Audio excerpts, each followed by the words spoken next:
Imagine you step into a bustling cafe in 21st century London, overhearing a heated debate on why societies collapse and rebuild, sometimes in the blink of an eye. Walter Garrison Runciman rolls up his sleeves here, pulling back the curtain on what really drives groups, communities, and entire civilizations to function or unravel. But what if the forces shaping societies are part biology, part language, part invisible social bonds? The truth might surprise you. How do societies hold themselves together despite chaos? Runciman compares groups not to machines but to living creatures, evolving and adapting over time, and this perspective changes everything.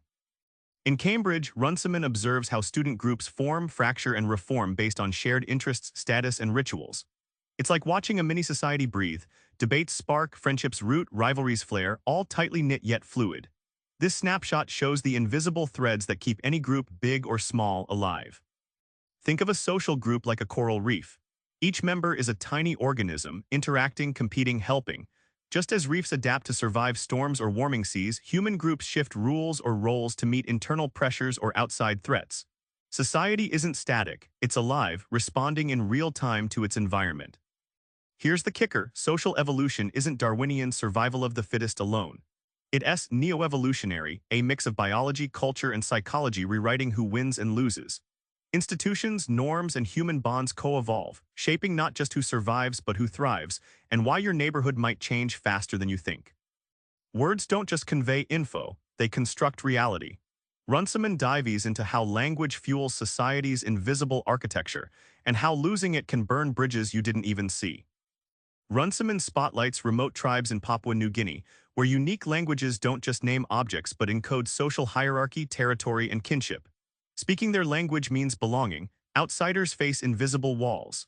Language here is less about communication and more about inclusion and power. Imagine language as a custom-built map everyone carries. Metaphors and idioms shape how a group interprets reality, like calling a fierce debate a battle or a startup a family. These words create shared mental terrain, guiding how people think, decide, and act together without even realizing it. When a language dies, it tears through the social fabric. Communities lose history, values, even their collective memory. Runciman warns us, language extinction is not just cultural loss but a rupture in social cohesion, a breakdown few anticipate until they're left in silence. Forget Marxism and social Darwinism.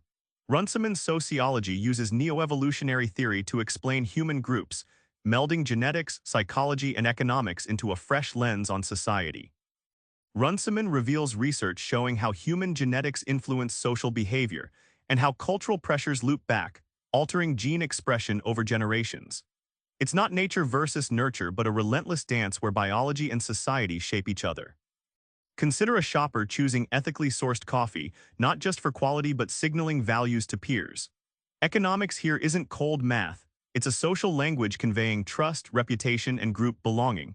Our spending choices reflect evolving social codes as much as price or pleasure. This neo-evolutionary framework ties it all together. Our minds develop within social ecologies, bodies carry histories, and societies evolve in layered feedback loops. It's the ultimate systems theory remix, revealing why social change can be fast, furious, or frustratingly slow. Back in that London cafe, the debate fades, but now you see society as a dynamic, evolving organism shaped by language, biology, and culture. Here's your challenge: notice the social ecosystems you're in today.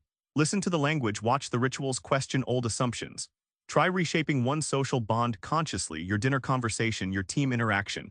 You're part of this evolution, whether you realize it or not. Subscribe for more book summaries like this one.